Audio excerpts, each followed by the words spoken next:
राजनीतिक चर्चा है, पर शुरुआत आपसे कर रहा हूं। मुझे दरअसल आज ही नहीं, पिछले कुछ दिनों से जो ये घटनाएं हो रही हैं, जो ये खबरें आ रही हैं, परेशान भी कर रही हैं,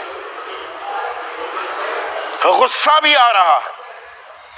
ये मेरे देश को, मेरे भारत को क्या हो रहा है? ये गलत गुस्सा आ रहा है क्या? गलत परेशानी में हूं क्या मैं? संदीप जी और सभी विद्वान परिषद को मेरा बहुत विनम्र नमस्कार। आपका गुस्सा, आपका दुख, आपकी पीड़ा बिल्कुल नैसर्गिक है, औचित्यपूर्ण है और हम सब आपकी इस पीड़ा में बराबर के शिरकत करते हुए हिस्सेदार हैं। और जो शिरकत नहीं कर रहा है, जो हिस्सेदार नहीं है, उसको भारतीय कहने का कोई अधिकार नहीं है। एक अंग्रेजी की कविता थी जॉन डन की, do not send to know for whom the bells toll because they toll for thee. मत पता लगाने की कोशिश करो कि किसकी मौत हुई है, क्योंकि उसकी तो हुई है, लेकिन उसमें तुम्हारी भी मौत हुई है। इन जितनी भी घटनाएं आपने की हैं, इसमें एक न एक अंश प्रत्येक आपके विद्वान प्रवक्ता का, हम सब की उसकी एक आंशिक मृत्यु हमारी हुई है। एंजल के ऊपर आ जाएं, मुख्यमंत्री जी ने कहा कि हम बख्शेंगे नहीं, लेकिन प्रमुख आरोपी तो अभी भी गिरफ्तार नहीं हुआ है। 17 दिन हो गए विक्रम सिंह जी, 17 दिन। तो मैं गंभीरता के ऊपर ये पूछना चाहूंगा कि अगर आप गंभीर थे तो 24 घंटे के अंदर उनकी गिरफ्तारी हो जानी चाहिए थी। क्या मरने का इंतजार कर रहे थे? एंजल एक सुपुत्र था, ये हमारे बीएसएफ के एक वीर जवान था। अरे कम से कम कुछ तो पीड़ा रखते कि उन्होंने दुनिया भर की जो उसको गाली गलौज की, आपने उस पर कार्रवाई नहीं की, संज्ञान नहीं लिया। एक जो प्रमुख आरोपी है वो आज भी नदारद है। आपने जो पकड़े गए थे उनको पूछ लेते। देहरादून कोई मुंबई नहीं है, वहां पर अगर आप चाहते तब तक खंगाल लिया होता देहरादून और मसूरी को आपने, और ये मिल जाता। लेकिन ना आपने रासुका लगाया, ना आपने कोई ऐसी गंभीर धारा लगाई। मेरी सख्त आपत्ति इस चीज के ऊपर है। बिजनौर के ऊपर आ जाइए, बिजनौर के ऊपर भी जो कठोर कार्रवाई होनी चाहिए थी नहीं हुई। और सबसे ज्यादा आपत्ति मुझको बरेली के इंसिडेंट के ऊपर है कि बरेली में मतलब लव जिहाद का मामला बना दिया। वो लड़की वो मुस्लिम दोस्त नहीं रख सकती, हिंदू मुसलमान दोस्त नहीं हो सकते। ये सारा ढकोसला हमारे सामने परोसा गया कि हिंदू सिख ईसाई हम सब हैं भाई भाई। तो संदीप जी इस हिसाब से तो फिर आप और हम कोई भी अगर घर में दिवाली की दावत करेंगे, ईद की दावत में जाएंगे, तो बड़ा सोच समझ के जाना पड़ेगा, क्योंकि उसमें तो आप हम सभी जितने विद्वान पहले से सभी मुल्जिम बन जाएंगे। ये कौन सा तरीका है? अब दावत देना भी गुनाह हो गया। दावत दे करके कौन किस बिरादरी का है हम वहां दब देख के जाएंगे? नहीं, ये नजीर पेश की जा रही है, यथा राजा तथा प्रजा। जब शासक ही इस तरह के बोल बोलेंगे, जहरीले बोल बोलेंगे, ये मैंने पहले भी बोला, शेर की सवारी अब आप कर रहे हैं, तो अब शेर बेलगाम हो रहा है तो रोके कौन? सवाल यहाँ आ गया है क्या? स्थिति यहाँ आ गई है क्या? बिल्कुल बकवास। जैसे आपने कहा था, ये जो हमारे जो कांवड़ यात्री थे उनके पैर दबाना, या वर्दी में बैठ करके जो है धार्मिक जुलूसों में शिरकत करना और बराबर के नारे लगाना, तब भी मैंने आप ही के चैनल पे कहा था ये अत्यंत आपत्तिजनक है। जैसे हमारे कानून की किताबों में धर्म और जाति मेंशन नहीं की जाती है, उसी तरीके से इस चीज का हमारे सामाजिक लोक जीवन में भी इसकी चर्चा नहीं होनी चाहिए। और जहां हो रही है, आप केवल कानून और संविधान के प्रति आपकी जिम्मेदारी है। किसी राजनीतिक दल के मैनिफेस्टो से आपका कोई लेना देना नहीं है और ना होना चाहिए। आप यहाँ सभी पार्टी के विद्वान पैनलिस्ट है, मैं चाहूंगा कि एक स्तर से सभी घटनाओं की निंदा करें। पहले तो ये हिंदू मुसलमान हो रहा था, ये हिंदू मुसलमान तक सीमित नहीं हो गया है। अब इसमें भाषा क्षेत्र, एंजल वो तो मुसलमान नहीं था, उसको चीनी बता दिया गया, और राम नारायण बघेल पल्लकड में पीट पीट कर हत्या कर दी गई।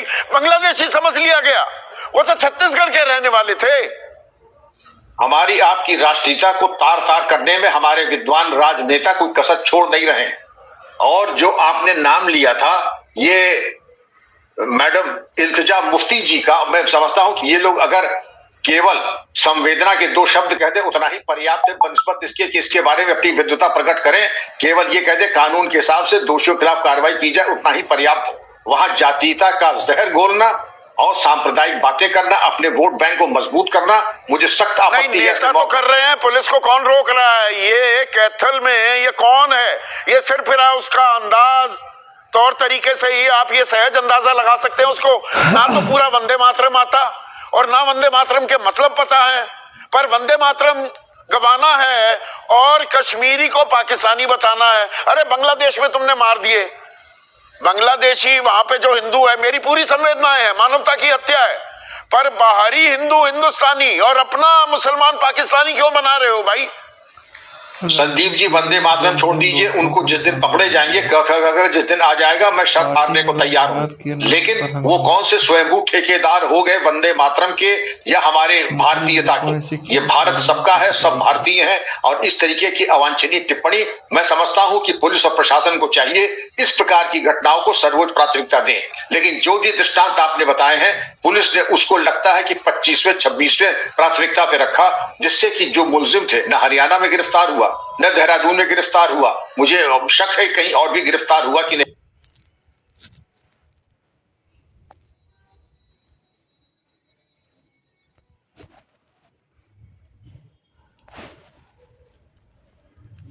सिंह, राजनीतिक चर्चा है पर शुरुआत आपसे कर रहा हूं। मुझे दरअसल आज ही नहीं, पिछले कुछ दिनों से जो ये घटनाएं हो रही हैं, जो ये खबरें आ रही हैं, परेशान भी कर रही हैं, गुस्सा भी आ रहा है। ये मेरे देश को, मेरे भारत को क्या हो रहा है? ये गलत गुस्सा आ रहा है क्या? गलत परेशानी में हूं क्या मैं? संदीप जी और सभी विद्वान परिषद को मेरा बहुत विनम्र नमस्कार। आपका गुस्सा, आपका दुख, आपकी पीड़ा बिल्कुल नैसर्गिक है, औचित्यपूर्ण है, और हम सब आपकी इस पीड़ा में बराबर के शिरकत करते हुए हिस्सेदार हैं। और जो शिरकत नहीं कर रहा है, जो हिस्सेदार नहीं है, उसको भारतीय कहने का कोई अधिकार नहीं है। एक अंग्रेजी की कविता थी जॉन डन की, do not send to know for whom the bells toll because they toll for दी।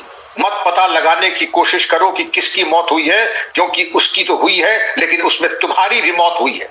इन जितनी भी घटनाएं आपने की हैं, इसमें एक न एक अंश प्रत्येक आपके विद्वान प्रवक्ता का, हम सबकी उसकी एक आंशिक मृत्यु हमारी हुई है। एंजल के ऊपर आ जाएं, मुख्यमंत्री जी ने कहा कि हम बख्शेंगे नहीं, लेकिन प्रमुख आरोपी तो अभी भी गिरफ्तार नहीं हुआ है। 17 दिन हो गए विक्रम सिंह जी, 17 दिन। तो मैं गंभीरता के ऊपर ये पूछना चाहूंगा कि अगर आप गंभीर थे तो 24 घंटे के अंदर उनकी गिरफ्तारी हो जानी चाहिए थी। क्या मरने का इंतजार कर रहे थे? एंजल एक सुपुत्र था, ये हमारे बीएसएफ के एक वीर जवान था। अरे कम से कम कुछ तो पीड़ा रखते कि उन्होंने दुनिया भर की जो उसको गाली गलौज की, आपने उस पर कार्रवाई नहीं की, संज्ञान नहीं लिया। एक जो प्रमुख आरोपी है वो आज भी नदारद है। आपने जो पकड़े गए थे उनको पूछ लेते। देहरादून कोई मुंबई नहीं है, वहां पर अगर आप चाहते तब तक खंगाल लिया होता देहरादून और मसूरी को आपने, और ये मिल जाता। लेकिन ना आपने रासुका लगाया, ना आपने कोई ऐसी गंभीर धारा लगाई। मेरी सख्त आपत्ति इस चीज के ऊपर है। बिजनौर के ऊपर आ जाइए, बिजनौर के ऊपर भी जो कठोर कार्रवाई होनी चाहिए थी नहीं हुई। और सबसे ज्यादा आपत्ति मुझको बरेली के इंसिडेंट के ऊपर है कि बरेली में मतलब लव जिहाद का मामला बना दिया। वो लड़की वो मुस्लिम दोस्त नहीं रख सकती, हिंदू मुसलमान दोस्त नहीं हो सकते। ये सारा ढकोसला हमारे सामने परोसा गया कि हिंदू सिख ईसाई हम सब हैं भाई भाई। तो संदीप जी, इस हिसाब से तो फिर आप और हम कोई भी अगर घर में दिवाली की दावत करेंगे, ईद की दावत में जाएंगे, तो बड़ा सोच समझ के जाना पड़ेगा, क्योंकि उसमें तो आप हम सभी जितने विद्वान पैन से सभी मुलजिम बन जाएंगे। ये कौन सा तरीका है? अब दावत देना भी गुनाह हो गया। दावत दे करके कौन किस बिरादरी का है हम वहां दब देख के जाएंगे? नहीं, ये नजीर पेश की जा रही है, यथा राजा तथा प्रजा। जब शासक ही इस तरह के बोल बोलेंगे, जहरीले बोल बोलेंगे, ये मैंने पहले भी बोला, शेर की सवारी अब आप कर रहे हैं, तो अब शेर बेलगाम हो रहा है तो रोके कौन? सवाल यहाँ आ गया है क्या? स्थिति यहाँ आ गई है क्या? बिल्कुल बकवास। जैसे आपने कहा था, ये जो हमारे जो कांवड़ यात्री थे उनके पैर दबाना, या वर्दी में बैठ करके जो है धार्मिक जुलूसों में शिरकत करना और बराबर के नारे लगाना, तब भी मैंने आप ही के चैनल पे कहा था ये अत्यंत आपत्तिजनक है। जैसे हमारी कानून की किताबों में धर्म और जाति मेंशन नहीं की जाती है, उसी तरीके से इस चीज का हमारे सामाजिक लोक जीवन में भी इसकी चर्चा नहीं होनी चाहिए। और जहां हो रही है, आप केवल कानून और संविधान के प्रति आपकी जिम्मेदारी है, किसी राजनीतिक दल के मैनिफेस्टो से आपका कोई लेना देना नहीं है और ना होना चाहिए। आप यहाँ सभी पार्टी के विद्वान पैनलिस्ट है, मैं चाहूंगा कि एक स्तर से सभी घटनाओं की निंदा करें। पहले तो ये हिंदू मुसलमान हो रहा था, ये हिंदू मुसलमान तक सीमित नहीं हो गया है। अब इसमें भाषा क्षेत्र एंजल, वो तो मुसलमान नहीं था, उसको चीनी बता दिया गया। और राम नारायण बघेल पल्लकड में पीट पीट कर हत्या कर दी गई, बांग्लादेशी समझ लिया गया। वो तो छत्तीसगढ़ के रहने वाले थे। हमारी आपकी राष्ट्रीयता को तार तार करने में हमारे विद्वान राजनेता कोई कसर छोड़ नहीं रहे हैं। और जो आपने नाम लिया था ये मैडम इल्तिजा मुफ्ती जी का, मैं समझता हूं कि ये लोग अगर केवल संवेदना के दो शब्द कह दे उतना ही पर्याप्त है, बनस्पत इसके कि इसके बारे में अपनी विद्वता प्रकट करें। केवल ये कह दे कानून के हिसाब से दोषियों के खिलाफ कार्रवाई की जाए, उतना ही पर्याप्त है। वहां जातीयता का जहर घोलना और सांप्रदायिक बातें करना, अपने वोट बैंक को मजबूत करना, मुझे सख्त आपत्ति है। नेता तो कर रहे हैं, पुलिस को कौन रोक रहा है? ये कैथल में ये कौन है? ये सिर्फ फिर उसका अंदाज तौर तरीके से ही आप ये सहज अंदाजा लगा सकते हैं उसको। ना तो पूरा वंदे मातरम आता और ना वंदे मातरम के मतलब पता है, पर वंदे मातरम गवाना है और कश्मीरी को पाकिस्तानी बताना है। अरे बांग्लादेश में तुमने मार दिए, बांग्लादेशी वहां पे जो हिंदू है, मेरी पूरी संवेदनाएं है, मानवता की हत्या है, पर बाहरी हिंदू हिंदुस्तानी और अपना मुसलमान पाकिस्तानी क्यों बना रहे हो भाई? संदीप जी वंदे मातरम छोड़ दीजिए, उनको जिस दिन पकड़े जाएंगे जिस दिन आ जाएगा मैं शर्त हारने को तैयार हूं। लेकिन वो कौन से स्वयंभू ठेकेदार हो गए वंदे मातरम के या हमारे भारतीयता के? ये भारत सबका है, सब भारतीय हैं। और इस तरीके की अवांछनीय टिप्पणी मैं समझता हूं कि पुलिस और प्रशासन को चाहिए इस प्रकार की घटनाओं को सर्वोच्च प्राथमिकता दें। लेकिन जो भी दृष्टांत आपने बताए हैं पुलिस ने उसको लगता है कि 25वें 26वें प्राथमिकता पे रखा, जिससे कि जो मुलजिम थे न हरियाणा में गिरफ्तार हुआ न देहरादून में गिरफ्तार हुआ, मुझे शक है कहीं और भी गिरफ्तार हुआ कि नहीं।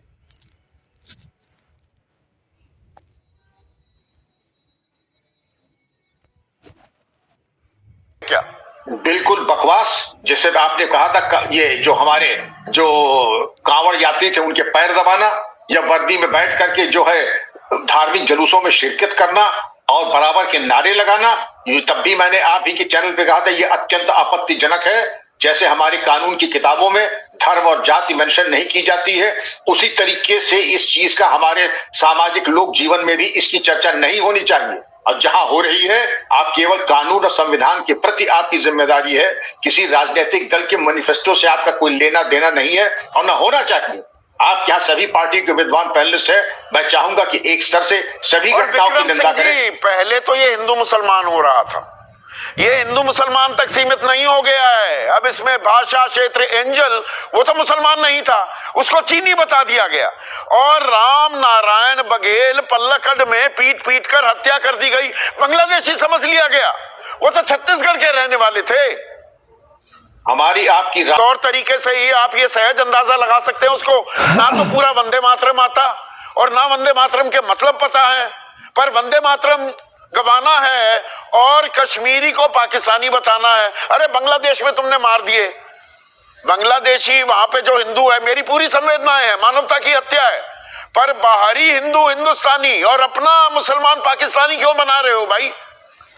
संदीप जी वंदे मातरम छोड़ दीजिए, उनको जिस दिन पकड़े जाएंगे जिस दिन आ जाएगा मैं शर्त हारने को तैयार हूं। लेकिन वो कौन से स्वयंभू ठेकेदार हो गए वंदे मातरम के या हमारे भारतीयता के? ये भारत सबका है, सब भारतीय हैं। और इस तरीके की अवांछनीय टिप्पणी मैं समझता हूं कि पुलिस और प्रशासन को चाहिए इस प्रकार की घटनाओं को सर्वोच्च प्राथमिकता दें।